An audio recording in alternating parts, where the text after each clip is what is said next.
Wherever you are in the world, welcome to another edition of Jerry's Take on China. Once again, the USA has played host to a democracy summit. Last year they held this summit in Taiwan, which was something of a surprise. Although Taiwan is perhaps the most recent of all places to embrace US-style democracy, it has during most of our lifetimes been a staunch autocracy with extended penalties, mass incarcerations, and extrajudicial murders taking place. Taiwan residents still have the horrors of the recent White Terror period in their memories. Real democracies would not only decry that, but atone for it and convict the people responsible. The international community seems to be giving Taiwan a pass on this. The island of Taiwan was declared by The Economist's intelligence unit to be Asia's top democracy, overtaking both Japan and Korea. But there seems to be a contradiction here. China has always said it doesn't interfere in Taiwan's elections, but the US narrative is full of China's intimidation and coercion. One of these must be wrong. Either China interferes, or, as The Economist suggests, Taiwan has free and fair elections. They can't both be right. However, what The Economist sees as a top-quality democracy seems to go over the heads of almost all international media, which just 13 months before carried headlines such as "Taiwan politicians exchange punches and throw pig guts in parliament debate over US pork." And that wasn't the first time. Punches were thrown in 2017, again in 2020, and again in 2021. So if we're looking for a fine example of democracy, Taiwan is indeed a strange choice, which is perhaps why this 2023 event was held mostly online, and to give US friends a fair crack of the whip, was co-hosted by 5 countries: the USA, Costa Rica, Netherlands, Republic of Korea, and Zambia. President Biden made an appearance online to reaffirm something we all know to be true.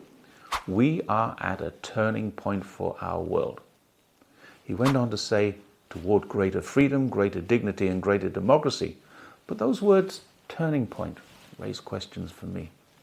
Even their own surveys acknowledge that US democracy is failing, and 85% of respondents to this survey felt that the US is in need of reform or major changes. The election of a speaker, for example, lasted 4 full days and went through 15 rounds of voting before a governance-weakening compromise was reached. That was 4 days of no US governance. Given these issues, the US leading changes towards this turning point in democracy is something we should be more worried than reassured about. Most people have never heard of the VDEM report. VDEM is a Swedish-based think tank which creates an annual report on the state of democracy. Their 2022 report agrees with Biden. The world is turning. It's turning away from liberal democracies into autocracies. But what their findings demonstrate is that one of the leading countries in that trend is the USA itself, which VDEM describes as having decreased substantively and at a statistically significant level. What country would consciously emulate a nation that freely admits its greatest threat is not from external enemies, but from domestic violent extremists? This is a new definition for homegrown terrorists. Surely the only reason anyone would become a terrorist in their own country is because their system of governance has failed them. What country would follow the democratic path of a nation that elects a leader who promises to build back better and then finds one member of his own party prevents the entire program going ahead? That means their chosen leader was elected on a promise he couldn't fulfill. That same country led its democratic partners in a global call to build back a better world, B3W, not to make the world a better place, but as a White House briefing paper states, to strategically compete with China. That's the same China which many developing nations say is already making their world a better place. Unfortunately, almost 3 years later, B3W has gone the way of BBB. If they have any achievements, they're yet to be announced.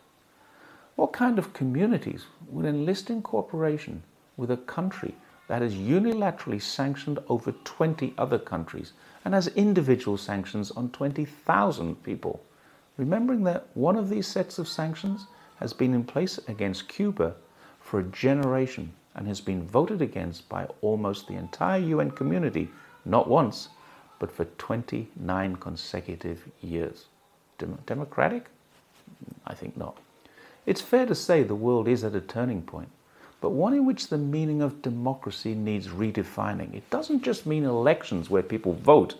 It means collaboration between government and people so they don't need to resort to violence. It means people having some say in what their government does and the direction it takes so the people can see the results. It means government constantly improving the lives of the people, and importantly, it means government accountability to the people, not to the corporations which can afford to buy democracy.